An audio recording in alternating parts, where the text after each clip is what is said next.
My people, thank you for being a part of my journey this year. Your support, encouragement, and engagement mean the world to me. Whether it's a like, comment, or message, you've helped make this space a positive and inspiring one. And I'm truly grateful. As we celebrate this Christmas season, I want to wish you and your loved ones a very Merry Christmas.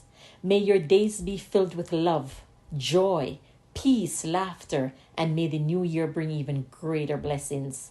And for those whose Christmas is not as merry as you'd want it to be, for whatever reason, whether you're sick, you're missing a loved one, or just going through a difficult period, my prayer is that God will meet you at the point of your need because He always does. Stay safe, stay blessed, and thank you for being here. With gratitude, as always, Mama Selva. Have a beautiful morning, afternoon, evening, or night, whichever part of the world on the day. Merry Christmas, my people!